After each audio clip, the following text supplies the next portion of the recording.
کبھی رات میں کمرے میں آپ لیٹے ہوں اور لائٹ چلی جائے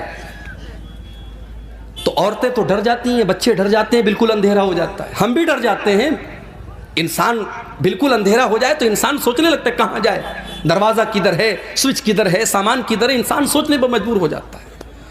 او لوگو, جب رات میں کبھی آپ کمرے میں تنہائی میں ہوتے ہیں اور لائٹ چلی جائے, اندھیرا ہو جائے, کیا آپ اس وقت کے بارے میں نہیں سوچتے جب آپ اپنی قبر میں ہوں گے اور وہاں بھی اس سے زیادہ اندھیرا ہوگا اور وہاں پر آپ کو بچانے والی کوئی بیوی نہ ہوگی, وہاں پر آپ کو بچانے والے کوئی ماں باپ نہ ہوں گے, کوئی رشتہ دار نہ ہوگا. اس موت کے بارے میں, اس قبر کے بارے میں ہم کیوں نہیں سوچتے؟ اس موت کے بارے میں ہم کیوں نہیں سوچتے؟ موت کے آنے کے بعد انسان یہ تمنا کرے گا کہ کاش ہمیں دوبارہ دنیا میں آنے کا موقع دے دیا جائے. اللہ نے فرمایا قرآن کے 18ویں پارے میں, حتی اذا جاء احدهم الموت, جب موت کا ٹائم آتا ہے انسان یہ کہتا ہے قال رب ارجعون, اے اللہ تو ایک مرتبہ مجھے دنیا میں دوبارہ لوٹا دے, لعلی اعمل صالحا, اے اللہ میں دوبارہ دنیا میں جانے کا چانس مانگ رہا ہوں. اس لیے نہیں کہ بیٹی کی شادی کرنا ہے, اس لیے نہیں کہ بیوی کے نام بینک بیلنس کرنا ہے, اس لیے نہیں کہ مکان بنوانا ہے, اس لیے نہیں کہ بیٹی کے جہیز کا انتظام کرنا ہے. آج کتنے بوڑھے باپ ہیں, جوان بیٹیاں ان کے گھر میں خوبصورت بھی ہیں, دیندار بھی ہیں, نمازی بھی ہیں, قرآن بھی پڑھنے والی ہیں, مگر پورے گاؤں میں کوئی ان سے رشتہ کرنے والا نہیں ہے, کیونکہ اس غریب کے پاس اپنی بیٹی کو بیچنے کے لیے پیسہ نہیں ہے. او لوگو, آج ہم نے ایسا ماحول بنا دیا کہ آج بیٹیوں کا سودا ہوتا ہے. جتنا کوالیفائڈ داماد ہو, سرکاری نوکری والا داماد ہے تو الگ قیمت ہے, اچھا بزنس والا داماد ہے تو الگ قیمت ہے. آج ہم نے دامادوں کی قیمتیں بنا کر رکھ دی. آج تو ہم اپنی بیٹیوں کا سودا کر رہے ہیں, سودا ہو رہا ہے. اور کون کر رہا ہے؟ اہل حدیث کر رہا ہے. بڑے فخر سے ہم کہتے ہیں کہ صاحب سیمانچل میں قوم ایسی بھی ہے کہ پوری قوم اہل حدیث ہے. کبھی ہم کہتے ہیں دوسری جگہوں پر بات نکلتی ہے کہ کٹیہار سے لے کر کے کشن گنج تک چلے جاؤ, ارریا سے فوربس گنج سے لے کر کے آپ پورنیہ کے تمام علاقوں کو دیکھو, بڑی تعداد میں ایک ایسی قوم رہتی ہے جو سب کی سب اہل حدیث ہے. مگر اہل حدیث کا مطلب صرف سینے پر ہاتھ باندھنا تو نہیں ہوتا ہے میرے بھائی.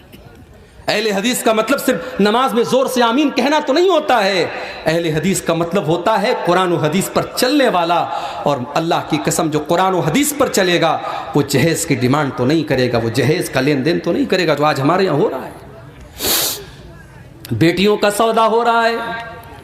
اور آج ہم نے ایسے حالات پیدا کر دیے کہ بیٹی پیدا ہوتی ہے تو نہ چاہ کر کے بھی باپ کی پیشانی پر بل پڑ جاتا ہے کہ یہ کیسی مصیبت میرے پاس آ گئی. اس کو پڑھانا بھی ہوگا, یہ جوان ہوگی تو زمانے کی گندی نظروں سے اس کو بچانا بھی ہوگا. جب یہ جوان ہوگی تو اس کو زمانے کی گندی نظروں سے بچانا بھی ہوگا, اس کو بے پردگی سے بھی بچانا ہوگا, اس کو بے حیائی سے بھی بچانا ہوگا, اس کے دوپٹے کا بھی خیال کرنا پڑے گا, اس کے کپڑے کا بھی خیال کرنا پڑے گا. اور جب بڑی مشکل سے یہ جوان ہو جائے گی تو پھر اس کے لیے جہیز کا انتظام کرنا پڑے گا. انسان کے دل میں یہ خیال آ ہی جاتا ہے کہ اللہ یہ کون سی مصیبت ہمارے گھر میں آ گئی, اس سے تو بہتر تھا کہ مجھے بیٹا ہو جاتا. ہم نے یہ حالات بنا دیے, ہم نے یہ حالات بنا دیے. ورنہ بیٹیاں تو رحمت ہوتی ہیں, بیٹیاں تو اپنے ماں باپ کے لیے جنت کی خوشخبری لے کر کے آتی ہیں. اللہ کے نبی فرماتے ہیں من ابتلی من هذه البنات شيئا كن له سترا من النار, جس کو اللہ تعالیٰ بیٹی دے دے اور بیٹی کے امتحان میں وہ کھرا اتر جائے, وہ بیٹیاں اپنے ماں باپ کو جہنم کی آگ سے بچائیں گی. ایک حدیث میں اللہ کے نبی نے فرمایا من آل جاریتین حتی تبلغا, جس کو اللہ نے 2 بیٹیاں دے دیں اور دونوں بیٹیوں کی اس نے اچھی پرورش کر لی, دونوں بیٹیاں جوان ہو گئیں. اچھا لوگ کہتے ہیں نا بیٹیاں پرایا دھن ہوتی ہیں, لوگ ایسا بولتے ہیں. معاف کیجئے گا, یہ ہندوستان کا کلچر ہوگا, یہ ہمارے غیر مسلم بھائیوں کا کلچر ہوگا.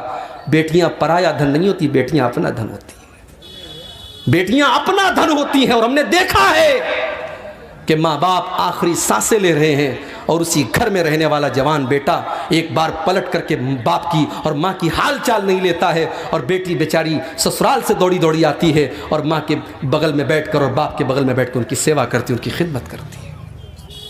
بیٹیوں کو پرایا دھن سمجھنے کی یہ ذہنیت نکال دو میرے بھائی.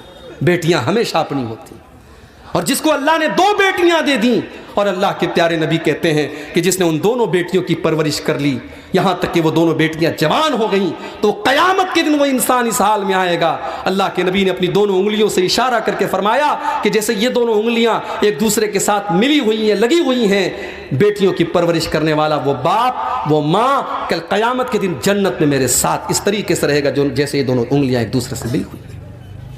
مگر ہم نے جہیز کی اس رسم کی وجہ سے ہم نے آج بیٹیوں کو بوجھ بنا دیا، اور افسوس کی بات تو یہ ہے کہ مولوی حضرات کے ہاں بھی جہیز لیا جا رہا ہے، مولوی بھی اپنے بیٹے کی شادی پر جہیز لے رہا ہے، اور مولوی بھی اپنی بیٹی کی شادی پر جہیز دے رہا ہے۔ جہیز دینا مجبوری ہو سکتی ہے، لینا مجبوری نہیں ہو سکتی ہے۔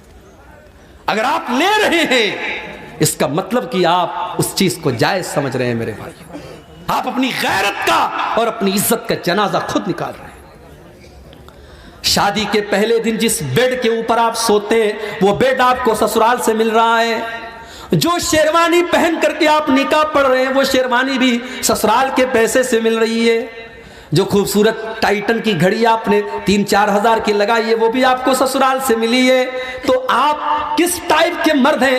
آپ کے ہاتھوں میں تو 2-4 چوڑیاں پہنا دی جانی چاہیے، آپ کو تو خاتون کا لقب مل جانا چاہیے۔ سوچئے میرے بھائی، اس جہیز نے ہمارے نوجوانوں کو کاہل بنا دیا۔ میں کہتا ہوں میرے نوجوان ساتھیوں، تم اگر یہ طے کر لو اپنی کمائی سے، اگر بہترین بیڈ نہ ہوا، ایک معمولی بستر پر اور ایک معمولی چٹائی پر اپنی بیوی کے ساتھ ہم گزار لیں گے، جب اللہ طاقت دے دے گا ہم مسیری کا انتظام کر لیں گے۔ اگر تم یہ سوچ لو ٹھیک ہے ہمارے گھر میں فریج نہیں آئے گا، جب اللہ توفیق دے گا ہم فریج خرید لیں گے، تب تک ہم گھڑے کے ٹھنڈے پانی سے کام چلا لیں گے۔ ٹھیک ہے ہمارے گھر میں بائک نہیں ہے، ہم سائیکل سے سواری کر لیں گے، جب اللہ طاقت دے گا ہم 4 ویلر لے لیں گے۔ یہ مزاج بنا لو، یہ ذہن بنا لو، اللہ کی قسم اللہ آپ کو برکت دے گا۔ لیکن یہ جہیز کی رسم تقریریں کرنے سے ختم نہیں ہوگی، عمل کرنے سے ختم ہوگی۔ جب آپ یہ سوچ لیں گے کہ ہاں اس رسم نے آج سماج کی بیٹیوں کی شادی کو مشکل بنا دیا ہے۔ بیٹی جوان ہوتی ہے 20 سال کی عمر میں، بیٹا جوان ہوتا ہے 20 سال کی عمر میں، اور اس جہیز کی رسم کی وجہ سے اور شادی بیاہ کی ان رسموں کی وجہ سے آج بیٹیاں 30 سال کو کراس کر رہی ہیں، بیٹوں کی عمر 25-30 سال کے پار ہو رہی ہے۔ اتنی عمر ہونے کے بعد ان کی شادی ہو رہی ہے۔ میرے بھائیوں، اتنی عمر تک اگر ان سے کوئی گناہ ہو جائے تو اس کا ذمہ دار کون ہوگا؟ اور آج تو حالات آپ دیکھ رہے ہیں۔ ابوالکلام صاحب شاید بیان کریں گے، انہوں نے مجھ سے کہا تھا آفتاب اور شردھا کا معاملہ آپ کے سامنے ہے۔ کوئی پہلا کیس تو نہیں ہے اس دیش کا، اس کے پہلے بھی ایسے کیس آئے کہ ظالم شوہر نے بیوی کے ٹکڑے ٹکڑے کر دیے، ظالم بیوی نے اپنے شوہر کے ساتھ بے وفائی کر کے گلا ریت دیا، اس کے بدن کے ٹکڑے کر دیے۔ مگر وہاں میڈیا کو مسالہ نہیں ملتا تھا، یہاں میڈیا کو مسالہ مل گیا کیونکہ نام ساتھ میں آفتاب کا آ گیا۔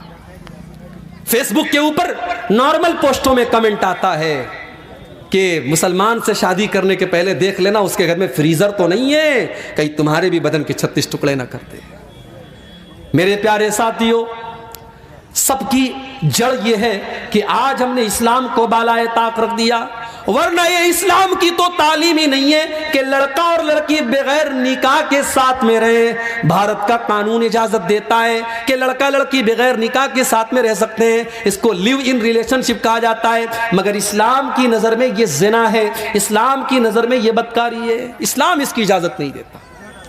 ارے اسلام تو اس بات کی بھی اجازت نہیں دیتا کہ نکاح کے ٹائم آپ کے دل میں یہ مقصد ہو کہ میرا مقصد صرف اپنی سیکسول ڈیزائرز کو پورا کرنا ہے، اپنی جسمانی خواہشات کو پورا کرنا ہے۔ اگر صرف خواہش کو پورا کرنے کے لیے آپ نکاح کر رہے ہیں تو معاف کیجئے، نکاح کا یہ مقصد نہیں ہے۔ اللہ نے قرآن میں فرمایا محسنین غیر مسافحین، نکاح کا مقصد گھر بسانا ہے۔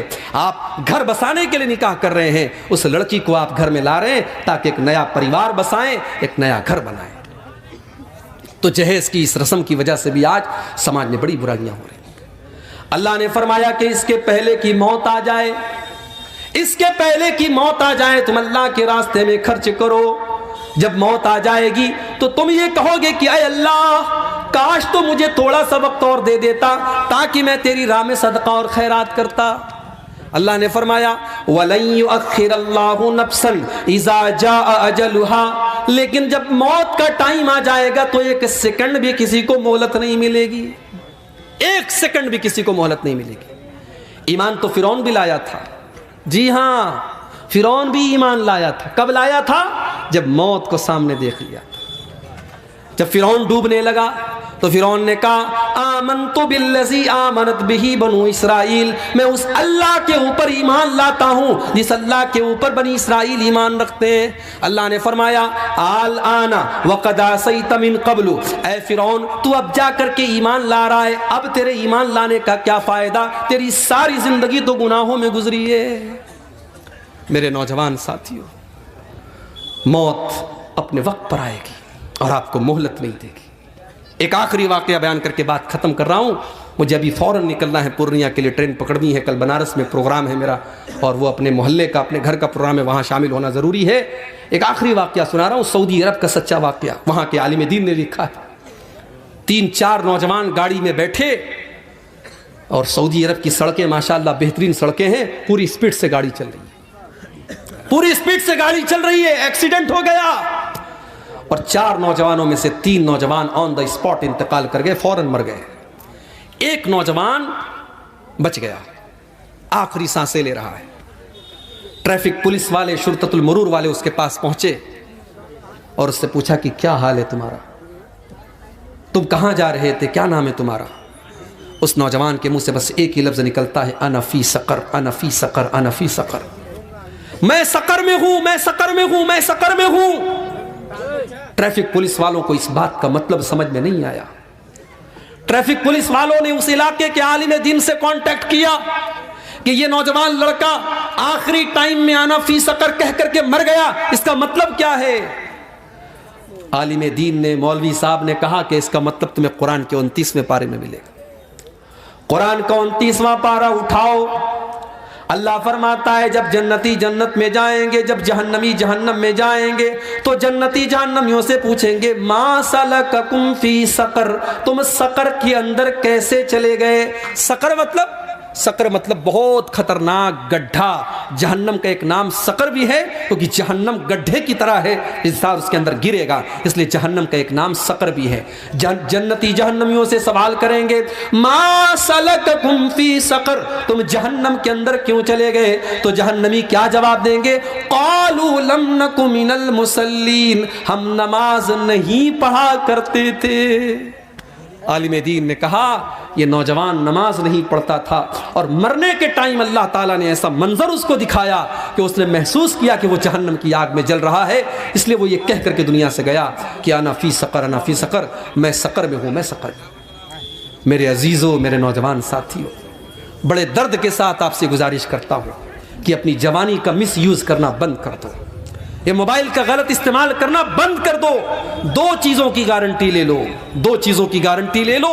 اپنے نوجوان بھائیوں سے بھی کہتا ہوں، اپنی ماں بہنوں سے بھی کہتا ہوں، اللہ کے نبی نے فرمایا 2 چیزوں کی مجھے گارنٹی دے دو، میں تمہیں جنت کی گارنٹی دیتا ہوں۔ ازمن لکم الجنہ، 2 چیزوں کی گارنٹی دے دو، میں جنت کی گارنٹی دیتا ہوں۔ ایک زبان کی گارنٹی دے دو، زبان کی گارنٹی دے دو کہ زبان کا غلط استعمال نہیں کریں گے، جھوٹ نہیں بولیں گے، غیبت نہیں کریں گے، چغلی نہیں کریں گے، گندی باتیں منہ سے نہیں نکالیں گے۔ اور دوسرے شرمگاہ کی گارنٹی لے لو کہ زنا اور بدکاری کے قریب نہیں جائیں گے۔ زنا کرنا یہ تو آخری گناہ ہے، زنا کے قریب لے جانے والی چیزیں۔ آپ کسی غیر محرم لڑکی سے بات کر رہے ہیں، آپ کو جتنا بھی کانفیڈنس ہو اپنے اوپر کہ ارے میں اس حد تک نہیں جاؤں گا، لیکن آپ نے زنا کے راستے پر اگر قدم رکھا ہے تو اس بات کا خطرہ بہرحال موجود ہے کہ کل آپ اس دلدل میں پھنس جائیں گے۔ تو ان 2 چیزوں کی اگر ہم کو گارنٹی دے دے میرے بھائیوں، تو اللہ کے نبی کہہ رہے کہ میں تمہیں جنت کی گارنٹی دے دوں۔ یہ چند باتیں تھیں ان دونوں آیتوں کے متعلق جو سورہ منافقون کی آخری 2 آیتیں ہیں۔ اللہ سے دعا ہے رب العالمین ہم سب کو اپنے اعمال کی اصلاح کرنے کی توفیق عطا فرمائے۔